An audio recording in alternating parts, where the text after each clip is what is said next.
म कृष्ण राई, म कृषक र विशेष गरी अहिले यो धरानमा यो बङ्गुरको मासुको मूल्यको विषयमा निकै कुराहरू चलिरहेछ। त्यही सन्दर्भमा आज कृषकको तर्फबाट कुरा राख्ने अवसर पाएको छु। एकदम खुसी पनि छु। र विशेष गरी जुन अहिले बजारमा चलिरहेको हल्लाहरू, अहिले जुन हामी यहाँ स्थानीय सरकारको हलभित्र पनि पसेर हामी विभिन्न सरकारवाला व्यक्तिहरू हामी बसेर छलफल गरिरहेका छौँ।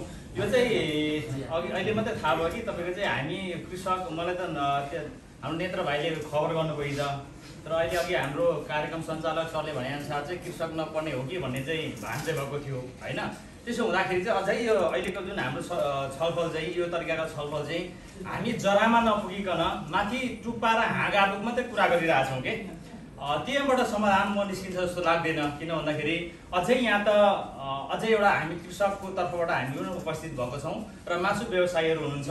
अझै यसमा उपभोक्ता पनि भइदिए राम्रो र अझै कृषकदेखि तल हामीलाई जति पनि मासुहरू प्रडक्सन हुनको लागि चाहिने र मेटेरियलहरू हुन्छ, दाना पानी हुन्छ, त्यस्ता दाना पानी उत्पादन गर्ने कम्पनी, फ्याक्ट्री अर्थात् ती साथीहरूलाई पनि यहाँ बोलाउनु पाएको भए चाहिँ एउटा त दीर्घकालीन रूपको चाहिँ एउटा राम्रो एउटा निष्कर्ष अर्थात् एउटा निर्णय चाहिँ निस्किन्थ्यो जस्तो लाग्थ्यो होइन।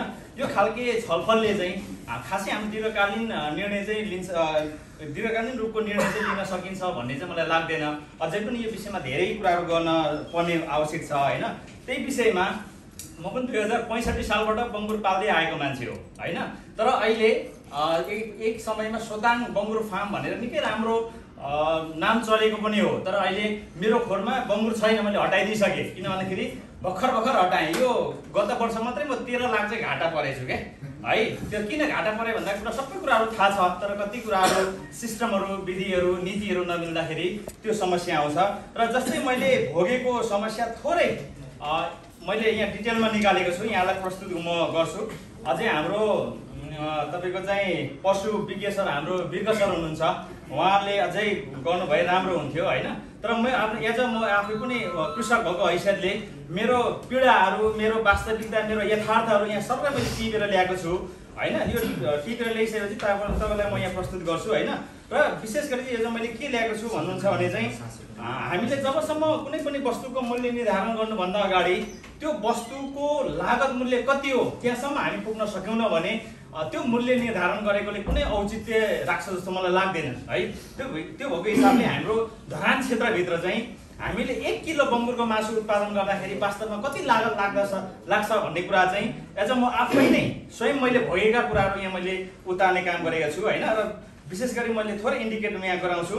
जस्तै हामीले एकजना व्यक्तिले तपाईँको चाहिँ बिहानदेखि बेलुकासम्म उसले मेहनत गर्दाखेरि 80वटा मासुको लागि, त्यसलाई फ्याटनिङ भन्छौँ होइन, मासुको लागि पाल्ने बङ्गुर चाहिँ 80वटासम्म चाहिँ स्याहार्न सक्छ के। जम्मा एउटा खोरमा तपाईँको चाहिँ 4वटासम्म राखेर हामी पाल्न सकिन्छ। अरू पनि सिस्टमहरू त थुप्रै छन्। त्यसरी गर्दाखेरि 80वटा बङ्गुर चाहिँ एउटा व्यक्तिले चाहिँ स्याहार सम्भार गर्न सक्छ है। त्यो हिसाबले मैले क्यालकुलेसन निकालेको छु। र तपाईँको चाहिँ बङ्गुरको सङ्ख्या 80 होइन, समयावधि 10 महिना, कम्तीमा 8 देखि 10 महिना भन्छौँ, म्याक्सिमम 10 महिनामा चाहिँ हामीले पाठा जन्मेदेखि हामीले चाहिँ मासुको लागि योग्य चाहिँ 10 महिनासम्ममा हामीले निकालिसक्नुपर्छ।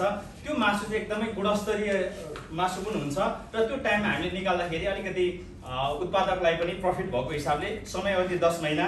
मासु उत्पादन क्षमता चाहिँ 80वटा बङ्गुरको हामीले एभरेजमा भन्दाखेरि 8000 केजी चाहिँ हामीले 10 महिनामा 80वटा बङ्गुरबाट 8000 केजी हामीले चाहिँ मासु प्रोडक्सन गर्न सकिन्छ होइन।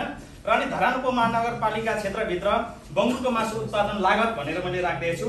1 केजी मासु उत्पादन हुनका लागि कति लागत लाग्छ त भन्दाखेरि जस्तै सुरुमा त अब दानै खर्च आयो होइन। दाना 8 केजी दाना खाँदा मात्रै 1 किलो मासु उत्पादन हुन्छ। त्यो मेरो आफ्नो अनुभव हो, हरेक दिनको रेकर्डले मैले निकालेको। 8 केजी दाना खाँदाखेरि मात्रै 1 किलो मासु उत्पादन हुन्छ है। र 8 केजी दानाको मूल्य कति त बजारमा पाइन्छ भन्दाखेरि 55 रुपियाँ केजी छ अहिले। भनेपछि 440 रुपियाँको दाना चाहिँ 1 किलो मासु उत्पादन हुनका लागि 440 रुपियाँको चाहिँ दाना खर्च हुन्छ के बङ्गुरको मासु उत्पादन हुँदाखेरि। अनि त्यसमा औषधि उपचार, भिटामिन्स, मिनरल्सहरू दिनुपर्ने हुन्छ। त्यो चाहिँ उत्पादन तपाईँको चाहिँ जुन दानाको खर्च छ त्यसको आधारमा मैले पर्सेन्टेजमा निकालेको छु होइन। 440 रुपियाँ हाम्रो दानामा खर्च हुन्छ भने त्यसलाई आधार मानेर चाहिँ हामीले औषधि उपचार भिटामिन्स मिनरल्स खर्चमा चाहिँ 10%, त्यो भनेको चाहिँ हामीलाई 1 किलो मासु उत्पादन गर्दाखेरि औषधि उपचार र भिटामिन्सहरू चाहिँ 44 रुपियाँको खर्च हुँदो रहेछ कि 1 किलो मासु उत्पादन गर्दाखेरि। अनि पाठापाटी खरिदको कुराहरू आए। पाठापाटी खरिद चाहिँ त्यही उत्पादन तपाईँको चाहिँ त्यो दानाको जुन खर्च भएको छ 440 रुपियाँ, त्यसलाई नै आधार मानेर चाहिँ त्यसको आधारमा चाहिँ 15% चाहिँ तपाईँको चाहिँ पाठा खरिदमै नै खर्च हुन्छ। त्यो भनेको चाहिँ 66 रुपियाँ। 1 केजी मासु उत्पादन गर्दाखेरि चाहिँ 66 रुपियाँ चाहिँ पाठाको जुन मूल्य तिरेर हामी किन्छौँ त्यसमा चाहिँ 66 रुपियाँ चाहिँ 1 किलो मासुको मूल्यमा चाहिँ त्यो जोडिन्छ है।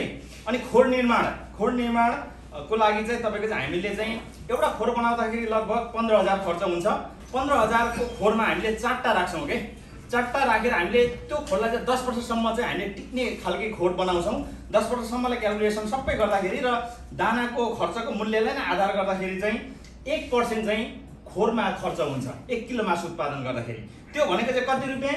4 रुपियाँ 40 पैसा चाहिँ 1 किलो मासु उत्पादन गर्दाखेरि खोरको खर्च भयो है। अनि अर्को श्रम खर्च, मैले अघि भने हामी मोटामोटी अहिले 20 देखि 22,000 सेलरी दिन्छौँ एउटा स्टाफलाई होइन।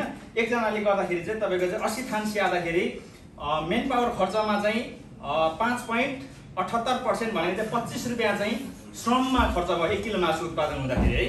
अनि पानी बिजुलीको हिसाब सालाखाला गर्दाखेरि एभरेजमा सहर बजारमा अलिक महँगो होला, गाउँघरमा अलिक सस्तो होला, एभरेजमा राख्दाखेरि चाहिँ 0.37% चाहिँ खर्च हुन्छ। त्यो भनेको चाहिँ 1 किलो मासु उत्पादन गर्दाखेरि बिजुली र पानीको खर्च चाहिँ 1 रुपियाँ 60 पैसा चाहिँ 1 किलो मासु उत्पादन गर्दाखेरि चाहिँ बिजुली र पानीको चाहिँ खर्च त्यहाँ जोडिन्छ है।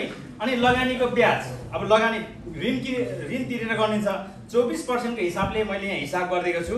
1 किलो मासु उत्पादन गर्दाखेरि चाहिँ 10 रुपियाँ चाहिँ त्यो भनेको चाहिँ 2.27% भनेको 10 रुपियाँ चाहिँ 1 किलो मासु उत्पादन गर्दाखेरि चाहिँ त्यो लगानीको ब्याज नै त्यहाँ खर्च हुँदो रहेछ के। भनेपछि अब सबै कुराहरू कम्प्लिट भइसक्यो। अब 1 किलो मासु उत्पादन गर्नको लागि कति खर्च निस्क्यो त भन्दाखेरि चाहिँ 591 रुपियाँ चाहिँ 1 किलो बङ्गुरको मासु उत्पादन गर्नको लागि खर्च लाग्दो रहेछ भने।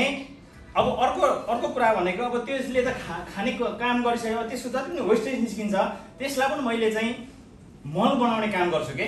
मल बनाउने काम गर्ने हुनाले सबैले यो गर्दैन, मैले गरेको छु, मेरो आफ्नो कुराहरू राखेको छु होइन यहाँ। र विशेष गरी दाना चाहिँ हामीले 80 वटा बङ्गुरलाई तपाईँको चाहिँ 8,000 केजी मासु उत्पादन गर्नको लागि 64,000 केजी चाहिँ हामीले दाना खुवाउनु पर्दो रहेछ के 10 महिना 300 दिनमा है। त्यो बापत चाहिँ हामीले त्यो दाना खाइसकेपछि त्यसको वेस्टेज निकाल्छ है।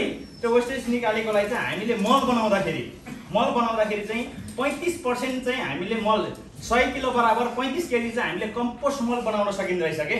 त्यसो हुँदाखेरि 64,000 केजी दानाको मल चाहिँ हामीले चाहिँ बिक्री गर्ने योग्य अर्थात् प्रयोग गर्ने योग्य मल चाहिँ 22,400 केजी चाहिँ हामीले मल निकाल्न सकिँदो रहेछ के हो। अब यसको अहिले चलन चल्तीको हिसाबले बजार मूल्य चाहिँ 10 रुपियाँ केजी नै हामीले राखिदिँदाखेरि 2,24,000 को चाहिँ हामीले फेरि दाना खुवाए बापत त्यसले जुन वेस्टेज छ बङ्गुरको त्यहाँबाट चाहिँ हामीले मल प्रोडक्सन गर्न सकिँदो रहेछ है। त्यो हिसाबले चाहिँ अब त्यो भनेको चाहिँ 8,000 केजी मासु उत्पादन गर्दाखेरि चाहिँ यो यतिको बराबरको चाहिँ हामी आम्दानी पनि लिँदो रहेछौँ केबाट त्यसको वेस्टेज मलबाट। त्यो भनेको चाहिँ 28 रुपियाँ 1 किलो मासु उत्पादन गर्दाखेरि चाहिँ त्यसको वेस्टेजबाट हामीले आम्दानी चाहिँ फोहोर मैलाबाट मल बनाएर 28 रुपियाँ लिँदो रहेछौँ के। त्यो 28 रुपियाँ त अब माथि हाम्रो कुल लागतमा घटाउनु पर्यो। त्यो घटाउँदाखेरि कति आउन गयो त 591 रुपियाँ हाम्रो लागत लाग्यो। त्यसमा 28 रुपियाँ रिटर्न भयो त्यही भित्रबाट भन्दाखेरि अब कृषकले 563 रुपियाँ चाहिँ 1 किलो मासु उत्पादन गर्दाखेरि चाहिँ उसको वास्तविक लागत चाहिँ त्यति हुँदो रहेछ के। भनेपछि अब यसमा ग्यासको कुराहरू आउँछन्। मिथेन ग्यास पनि मैले चाहिँ प्रयोग गरेको छु। अब ग्यासको चाहिँ मैले यहाँ राखेको छुइनँ, किन भन्दाखेरि मैले यो एलपी ग्यासहरू प्रयोग गर्न छोडेको थुप्रै वर्ष भयो। म फोहोर मैलाको ग्यासबाट मिथेन ग्यासबाट चाहिँ मेरो दाल भात तरकारी सबै पाक्ने काम गर्छ के। त्यो ग्यासको चाहिँ मैले राखेको छुइनँ किनभने सबैले त्यो हामीले प्र्याक्टिस गरेका छैनौँ होइन। त्यो भएको हिसाबले भनेपछि 1 किलो बङ्गुरको मासु धरानको क्षेत्रभित्र उत्पादन गर्दाखेरि चाहिँ 563 रुपियाँ कृषकको लागिसकेको रहेछ। यो त साउँ मात्रै हो, लगानी मात्रै हो लागत। अब कृषकले त्यत्रो मेहनत गरेर 10 महिना मेहनत गरेको छ, भनेपछि उसलाई प्रफिट पनि चाहियो। हामीले थोरै प्रफिट 10% राख्दाखेरि पनि लागतको हिसाबमा मैले पर्सेन्ट निकालेको छु। 10% भनेको चाहिँ 56 रुपियाँ 30 पैसा। 1 किलो मासु कृषकले 10 महिना लगाएर उत्पादन गर्दाखेरि 1 किलो मासुमा कृषकलाई 56 रुपियाँ 30 पैसा मात्रै प्रफिट भयो भने पनि त्यो ठुलो कुरा हो। तर अहिले त्यो अवस्था छैन है। त्यो हुँदाखेरि चाहिँ अब कृषकको 10% नाफा राखेर चाहिँ मूल्य निर्धारण गर्नु पर्दाखेरि प्रति केजी धानको लागि चाहिँ मासुको मूल्य कति हुनु पर्यो भन्दाखेरि चाहिँ 619 रुपियाँ 30 पैसा हुनु पर्यो। यतिमा चाहिँ व्यापारीले किन्नु सक्नु पर्यो, मासु व्यवसायीले किन्न सक्नु पर्यो, अनि चाहिँ कृषक सुरक्षित रहन्छ। त्यो नभए चाहिँ यो कुनै पनि हालतमा कृषक सुरक्षित रहन सक्दैन। अहिले समस्या आएको नि त्यही हो। यो समस्याले जति पनि आइरहेछ यो चाहिँ कृषकको तर्फबाट समस्या आयो। अब यसको समाधान खोज्ने हो भने कृषकमै पुग्नुपर्छ र कृषकबाटै नै यसको समाधान हुन्छ। नभए चाहिँ कृषकसम्म हामी पुगेनौँ भने चाहिँ यो भनेको चाहिँ 2-4 दिनको लागि यसो मुख मिठाउने गफसप मात्रै, छलफल र निर्णय मात्रै हुन्छ। अरू त्योभन्दा उपरान्त के पनि हुँदैन। यो चाहिँ म लेखेरै दिन्छु हैन, लेखेरै दिन्छु यो खालको उयो। त्यो हिसाबले अब यसको लागि चाहिँ के गर्न सकिन्छ त भन्दाखेरि अब सबै पक्ष लागेर एक नम्बरमा त कृषकलाई अब फाइदामा लाने वातावरण बनाउन सक्नु पर्यो। जबसम्म उत्पादनसँग अलग रहेर कुनै पनि क्षेत्र र कुनै पनि उसको चाहिँ अस्तित्वै छैन के, त्यही भएर उत्पादनमै हामी जानुपर्ने हुन्छ। जरा भनेको चाहिँ उत्पादन हो। उत्पादन छ भने मात्रै अरू व्यवसायहरू, अरू व्यापारहरू चाहिँ राम्रो हुने हो, फस्टाएर जाने हो। त्यही हिसाबले अब सबैजना मिलेर कृषकलाई चाहिँ फाइदामा लाने वातावरण कसरी बनाउने हो त्यतापट्टि ध्यान दिनुपर्छ। अनि मात्रै हाम्रो दिगो रूपमा चाहिँ समाधान हुन्छ। जस्तै यसको लागि पनि थुप्रै कुराहरू गर्न सकिन्छ। जस्तै लागतहरू घटाउनका लागि हैन, अघि मैले भने अझै दाना कम्पनीहरू भइदिएको भए उनीहरूलाई पनि भयो, उनीहरूले बढी प्रफिट राखेको छ कि। त्यही भएर चाहिँ हाम्रो जति पनि व्यवसायहरू, व्यापारहरू चलेको छ, जुन चल्नुपर्ने चाहिँ बजारको जुन मूल्य श्रृङ्खलाको सिद्धान्त अनुसार चल्नुपर्ने, तर यहाँ चाहिँ मनोमानिक ढङ्गबाट चलेको छ के, त्यसको पराकाष्ठ चाहिँ यस्तो समस्याहरू आउने हो। र त्यसका लागि समाधानको लागि थुप्रै कुराहरू गर्न सकिन्छ। जस्तै अब कृषिमा अनुदानको कुराहरू छन्। कृषिमा अनुदानको कुराहरू सदुपयोग भएको छैन। त्यसलाई चाहिँ हामीले बरु पशुको विषयमा तपाईँको चाहिँ दाना पानीमा सब्सिडीको व्यवस्थाहरू मिलाउने हैन, त्यसले गर्दाखेरि राहत हुन्छ। अनि कृषकको मूल्य घटाउन सकिन्छ। कृषकको लागत मूल्य घट्ने बित्तिकै तपाईँको चाहिँ बजारमा चाहिँ मूल्य चाहिँ समायोजन गर्न सकिन्छ। अनि तपाईँको चाहिँ अब धरानले त मैले भन्छु धरानमा धेरै सम्भावना छ। बङ्गुरमा अब हेर्नुहोस्, बङ्गुरमा आत्मनिर्भर भन्ने हामीले भन्थ्यौँ, तर अब समयमा चाहिँ आत्मनिर्भर रहेन। किनभने मासु व्यवसायिक सङ्घका साथीले भनिसक्नुभयो धरानमा छैन, बाहिरबाट ल्याउनुपर्छ भन्ने कुराहरू आइरहेछ। यसै हुँदै गयो भने चाहिँ यो समस्याको समाधान हामीले गर्न सकेन भने चाहिँ भोलिको दिनमा कृषक त अब लोप भएरै गइसक्यो। एज म आफै नै गु र मुदको समेत हिसाब गर्ने कृषक त मैले हात उठाइसकेँ भनेपछि अर्को कुरै नगर्दा हुन्छ के है। गु र मुदको पनि म हिसाब गर्छु के है। त्यसो भएको हिसाबले अब यस्तै तरिकाले चल्ने हो भने चाहिँ खिचै अब देशलाई पनि अब कृषक लोप अथवा उत्पादक लोप भएर गइसकेपछि चाहिँ अब फेरि नखाइ त हुँदैन, खानु त पर्छ। खानको लागि चाहिँ फेरि इन्डियामा तपाईँको चाहिँ चाइनामा रेडी छ मासुमा, बङ्गुरको मासु नेपाल पठाउनको लागि है। अहिले गुन्द्रुक समेत चाइनाबाट आउन थालिसक्यो। हिजोको दिन म आफू स्वयंले तपाईँको सिक्किम, दार्जिलिङ, भुटान, मिरिक म आफैले कति बङ्गुर पठायो के।